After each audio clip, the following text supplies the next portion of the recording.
La lumière constitue un des fils conducteurs dans la conception de la clinique du Mont-Légia. Ces passerelles à l'arrière du bâtiment médico-technique en sont un exemple. Les vitrages sont finalisés à l'exception de la zone occupée par le monte-charge provisoire. Vue du ciel, la ligne droite des bâtiments se marie avec les courbes des accès actuellement en chantier. À l'image, l'accès et le dépose-minute à l'entrée principale.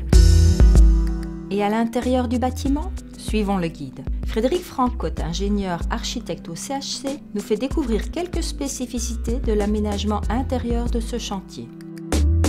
On pourrait croire qu'un grand hôpital comme ça, avec 700 chambres, tout est similaire, mais il y a quand même un certain nombre de cas particuliers. Alors oui, on a cherché la reproductibilité, mais une chambre de revalidation n'est pas une chambre d'hôpital de jour, une salle d'opération n'est pas une salle de césarienne, une consultation n'est pas forcément l'autre.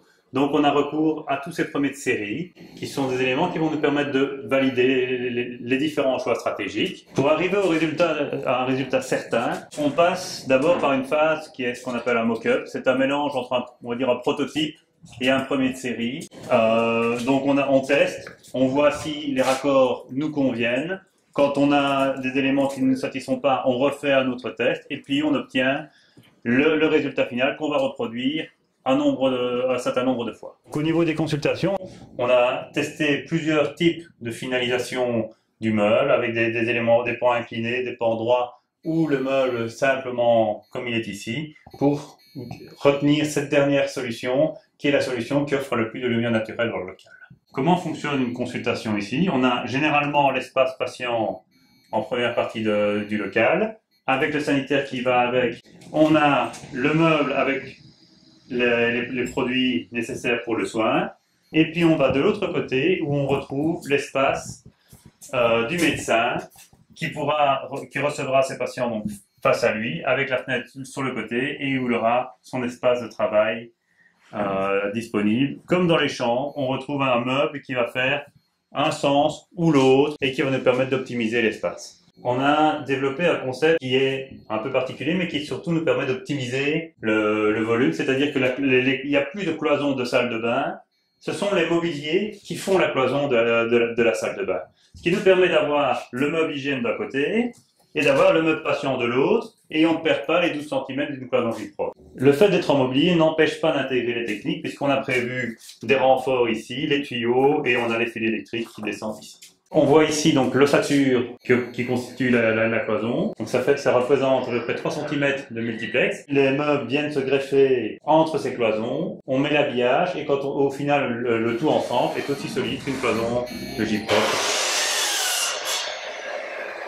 Vous assistez ici au montage du mobilier des chambres. Le mobilier a été confié donc à l'association momentanée Duchesne et Renberg. Donc ce sont des entreprises belges qui sont spécialisées dans des marchés de cette échelle-là. C'est eux qui font tant la production d'atelier que le montage sur fil. Et alors donc là vous voyez le volume que ça nécessite pour les livraisons.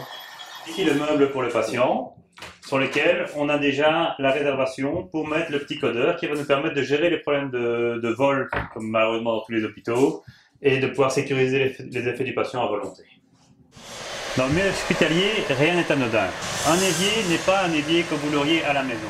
Donc on a retenu un matériau qui est une résine de synthèse, qui résiste à tous les produits agressifs du milieu hospitalier, mais on veille aussi surtout à éliminer toute forme de joint sous silicone qu'on aurait dans ces silicones domestiques, de manière à ce qu'on n'ait pas de bactéries qui se développent sur le long terme.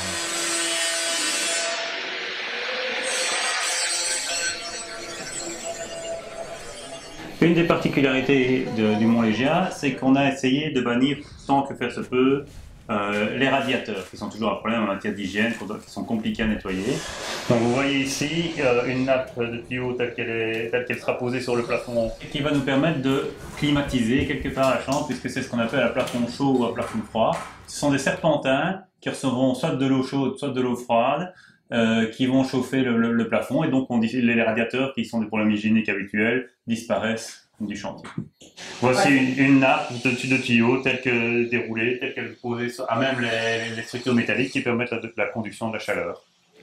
Pour le confort du personnel, donc on a eu recours à ce système de lève-personne il y a deux grands types. C'est vraiment les bariatriques comme ceux-ci qui peuvent prendre des charges extrêmement élevées et qui peuvent circuler dans toutes les directions. Dans la plupart des unités, ce ne sera pas des gros lève-personnes qu'on aura, mais ce sera des lève-personnes plus légers qui sont intégrés dans le plafond, mais qui peuvent quand même reprendre plus ou moins 250 kg. Depuis quelques années, dans le secteur hospitalier, on essaye d'améliorer le confort des patients, et notamment au moment des circulations, ce qui va faire qu'on va développer le concept d'éclairage latéral dans les couloirs pour éviter l'éblouissement à chaque passage luminaire. Au passage, vous pouvez constater que les plafonds sont plutôt bien remplis, ce qui au niveau de la coordination du chantier n'est pas toujours évident à gérer. Une croix complète de notre bâtiment est dédicacée à l'espace de naissance.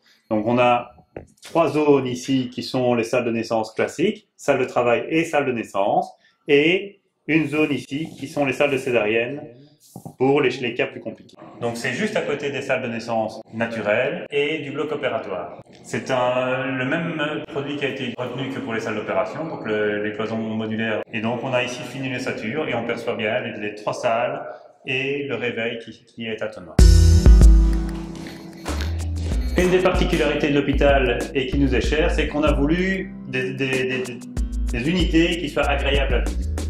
Ces unités sont articulées autour de ce qu'on appelle la zone de convivialité, qui a un volume plus généreux, une lumière naturelle et une vue imprenable pour la vie.